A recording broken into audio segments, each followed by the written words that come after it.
The Taraxian hegemony had spent 3 millennia cataloging every species capable of ending civilizations, and the Korthak held the undisputed #1 spot.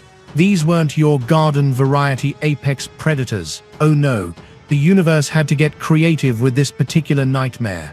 Standing 12 feet tall on 4 legs that could crush titanium, sporting natural armor that made battleship hulls look like tissue paper, and wielding claws that could carve through quantum-reinforced steel like butter, the Korthak were essentially biological weapons wrapped in an attitude problem.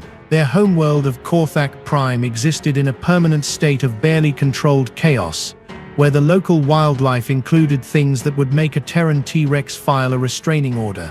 The planet's gravity was 3 times standard, its atmosphere was 70% more dense than comfortable, and somehow the Korthak had made it their personal playground. They'd conquered 17 star systems before lunch on most Tuesdays, and their idea of diplomacy usually involved demonstrating exactly how many ways they could dismantle your spacecraft while you were still inside it. Yet here was the galaxy's most delicious irony: these living engines of destruction had developed an inexplicable fondness for leaving their most precious possessions, their young, in the care of humanity. Yes, humanity. The same species that most of the galaxy considered barely evolved enough to operate door handles without supervision. Zara Okafor adjusted her tool belt with the casual air of someone who'd long since stopped finding absurdity surprising, which was probably a job requirement when your daily routine involved preventing small creatures capable of accidentally demolishing city blocks from eating each other's homework. The sign outside her facility read Little Claws Developmental Center in 17 languages, though the Korthak translation roughly meant place where small ones learn not to accidentally destroy everything they touch. The morning had started typically enough. 3 Korthak younglings had gotten into what humans would charitably call a disagreement over breakfast, which had resulted in a small crater where the dining area used to be. Zara had calmly redirected their energy toward constructive activities, like learning to use their natural plasma generation abilities for art projects instead of property damage. The resulting sculptures were either breathtaking abstract masterpieces or evidence of war crimes, depending on your aesthetic preferences. "Crix, darling, we've talked about this," Zara said, addressing a youngling roughly the size of a small elephant who was currently trying to melt through the reinforced floor with concentrated enthusiasm. "Plasma breath is for outside activities only." The creature, adorable in the way that baby tigers are adorable right before they grow up to be apex predators, looked up with eyes that could have powered small suns and made a sound that might have been an apology or possibly a threat. With Korthak young, the distinction was often academic. Dr. Millicent Thornburg, the facility's resident xenobiologist, observed this interaction with the fascinated horror of someone who'd spent 20 years studying theoretical alien behavior and was still processing the reality of it. The metabolic energy required for those plasma bursts should theoretically exhaust a creature that size within minutes, she muttered, scribbling notes on her quantum tablet. "Theory's lovely," Zara replied, casually stepping around a small patch of floor that was still glowing cherry red. "Reality's messier. Crix here can keep that up for about 6 hours if properly motivated. Can't you, sweetheart?" The youngling's response involved what could generously be described as a purr, if purrs typically registered on seismic equipment. The communication panel chose that moment to emit the specific tone that meant someone, somewhere, was about to ruin Zara's day. The holographic display flickered to life, revealing Commander Vexhai of the Galactic Peacekeepers, whose reptilian features were currently arranged in an expression of barely controlled panic. "Miss Okafor," the commander began, his voice carrying the weight of someone delivering news that could start interstellar wars. "We have a situation. 7 Korthak younglings have been reported missing from human care facilities across 3 systems. Their parents are concerned." Zara blinked. In her experience, when Korthak parents became concerned, small moons occasionally developed structural problems. "Missing how?" "That's what we intend to find out. A full investigation team is en route to your facility." The connection terminated, leaving Zara staring at the blank display while Dr. Thornburg made strangled noises that suggested her theoretical framework was experiencing rapid catastrophic failure. 7 missing Korthak young, Thornburg whispered. Do you understand what this means? If humans have harmed them, the Korthak won't just declare war, they'll declare a crusade. They'll glass every human world until the stars burn cold. Zara, meanwhile, was checking her scheduling tablet with the expression of someone solving a mildly interesting puzzle. 7 missing. Across 3 systems. She paused, consulting what appeared to be a standard administrative calendar. Oh, well, that explains it. Explains what exactly? They're not missing, Millicent. They're on a field trip. The investigation team arrived with the subtle fanfare of a small invasion. Commander Vexhai led the charge, followed by a diverse collection of species representatives who'd apparently drawn the short straw on potentially civilization-ending diplomatic incidents. They moved through the facility with the careful precision of bomb disposal experts, which wasn't entirely inaccurate given the circumstances. Behind them trailed a collection of recording equipment, translation matrices, and what appeared to be several different types of emergency medical devices. The team's cetacean representative was already composing what looked suspiciously like a last will and testament. Where are they? Commander Vexhai demanded, his claws extending slightly in a display that would have sent most species diving for cover. Zara glanced up from where she was helping a youngling named Thex learn to control the intensity of his natural bioluminescence. Where are who? The missing Korthak young. 7 of them, gone from human facilities. Oh, those 7. They're at the Kepler Station Marine Biology Center learning about Earth's ocean ecosystems. Should be back Thursday.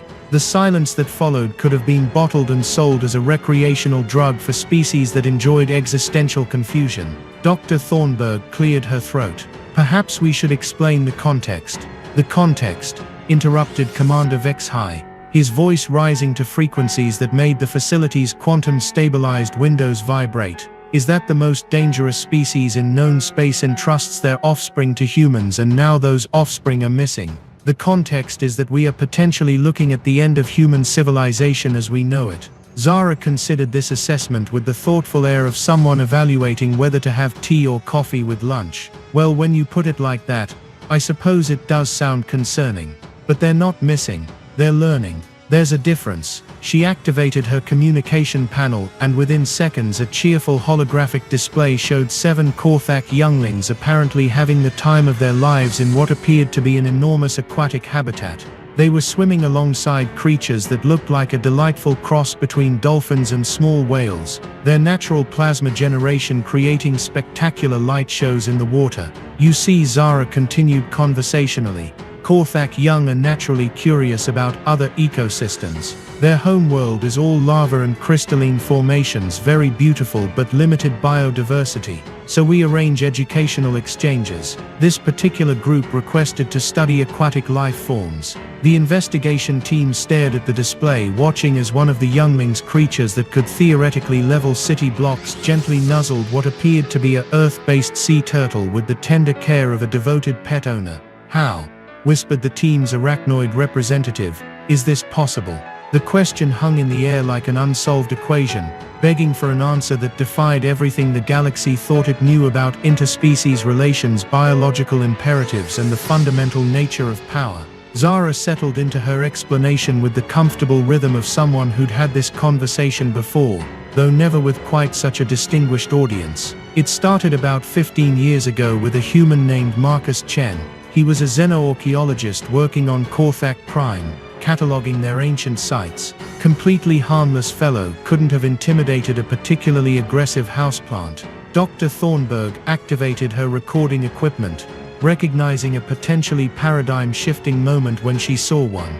Marcus was working near a nesting ground when he encountered a group of Korthak young who'd become separated from their guardians during a territorial dispute between adults. Now any sensible person would have contacted authorities and maintained a safe distance. Marcus, however, was not particularly sensible. The holographic display shifted, showing archived footage of a slight human male surrounded by creatures that dwarfed him by several orders of magnitude, all of them apparently competing for his attention. He fed them, Zara continued. Not food. Korthak young don't eat solid matter for their first 3 years. They absorb energy directly through specialized organs. Marcus somehow figured out how to modulate his bioelectric field to provide the specific frequency they needed. Commander Vex-High's claws retracted slightly. He fed them from his own life force, more or less. But here's the interesting part. Humans apparently generate bioelectric patterns that Korthak young find not just nourishing but calming. Our neural activity, our emotional states, even our sleep patterns create a resonance that helps regulate their development. The investigation team exchanged glances that suggested their understanding of galactic power dynamics was undergoing rapid reorganization. Within a week, Zara continued, those young had essentially adopted Marcus. When their parents finally tracked them down, they found them curled up around him like he was their personal heating unit, all of them healthier and more developed than Korthak young typically are at that age. She gestured toward her current charges, who were indeed clustered around the human staff members with obvious contentment. It turns out, Dr. Thornburg interjected, her scientific training finally catching up with the implications that human emotional complexity provides something that Korthak young need for proper psychological development. Our capacity for what other species consider contradictory emotions, love and frustration, protectiveness and exasperation, joy and exhaustion, creates a neural environment that accelerates their cognitive growth. You're telling us, said Commander Vex-High slowly, that the most dangerous species in the galaxy trusts humans with their young because humans are emotionally complicated. Essentially, yes. The silence that followed was profound enough that several philosophical schools would later date their foundational principles to this exact moment. Kethvar, an adult Korthak who stood nearly 15 feet tall and radiated the kind of presence that made gravitational fields seem inadequate, materialized in the facility's main entrance with the fluid grace of something that had never encountered an obstacle it couldn't simply walk through. His arrival should have sent every non-Korthak in the facility diving for emergency shelters. Instead, three younglings immediately rushed toward him with obvious delight, chattering in frequencies that made the translation equipment emit small puffs of smoke. Parent Kethvar, Zara said warmly. Perfect timing. Your little ones have had quite an adventure today. The massive creature lowered his great head toward Zara with obvious affection, a gesture that would have looked threatening if not for the gentle rumbling sound that accompanied it, the Korthak equivalent of a contented sigh. The investigation team was just learning about our arrangement, Zara continued, as if having a casual conversation with a living weapon of mass destruction was the most normal thing in the universe. Kethvar regarded the cowering investigators with what might have been amusement.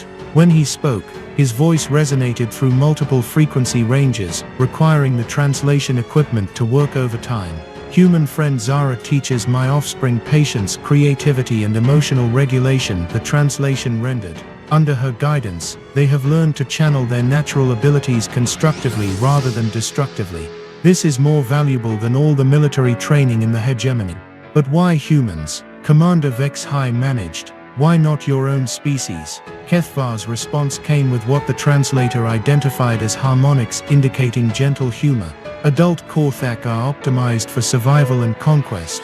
We excel at destruction, territoriality and resource acquisition.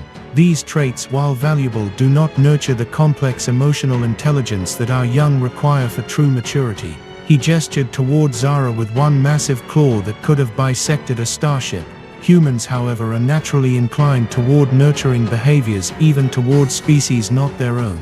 They possess an intuitive understanding of growth, development, and the patience required for teaching. Most importantly, they do not fear our young, they simply see them as children who need guidance. Dr. Thornburg was scribbling notes furiously.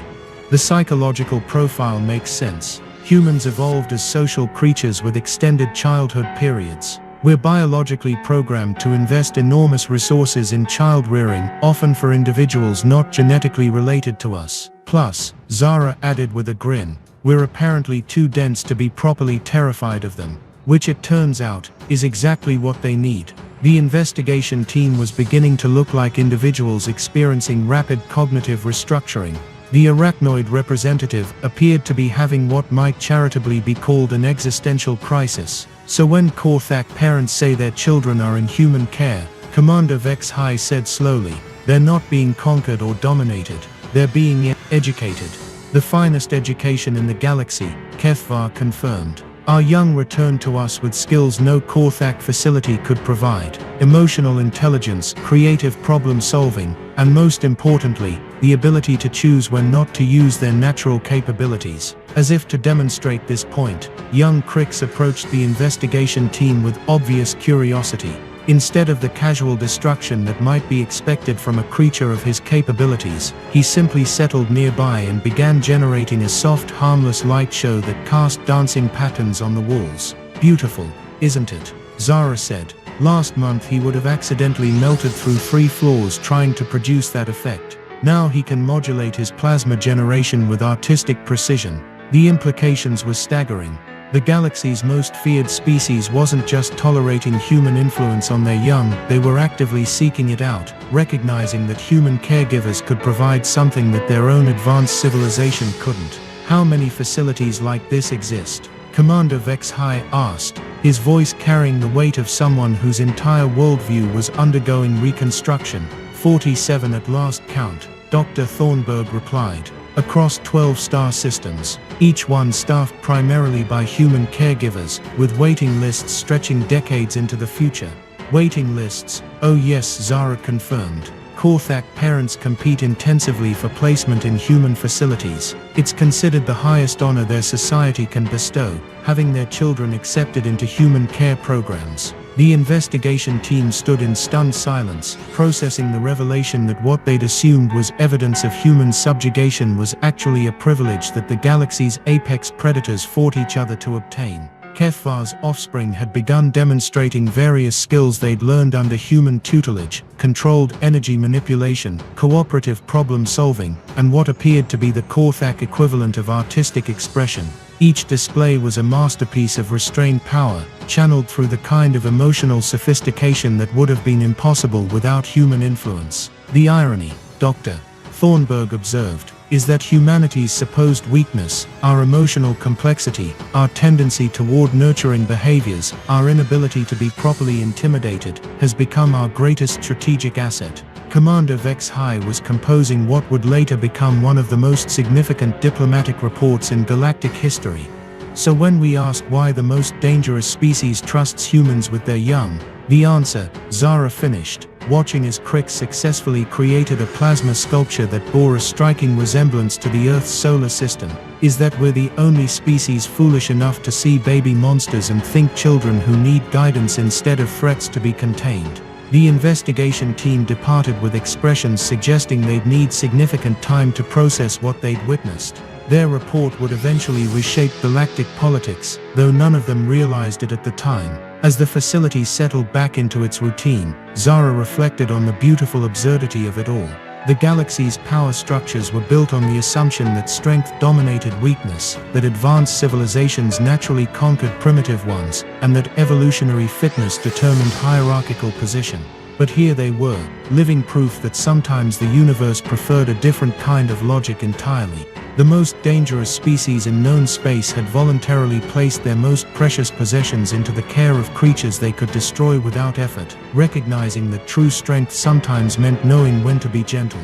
The Korthak young continued their afternoon activities, their natural abilities channeled through human-taught emotional intelligence into something approaching art. Their plasma generation created cascading light shows that rivaled any sunset, their strength was applied to careful construction projects, and their natural aggression had been transformed into competitive games that hurt no one. Zara smiled, watching Vex successfully demonstrate the controlled bioluminescence he'd been practicing. Tomorrow would bring new challenges, new lessons, and probably at least one incident requiring the facility's insurance adjusters to update their risk assessment algorithms. But tonight, the most dangerous children in the galaxy would fall asleep surrounded by humans who saw them not as weapons or threats, but simply as youngsters who needed someone to help them grow into the best version of themselves. And somewhere in the cosmic accounting system that governed interstellar relations, humanity had just discovered that their greatest weakness might actually be their most devastating strength, the ability to look at the universe's nightmares and see instead someone's beloved children in need of a good education.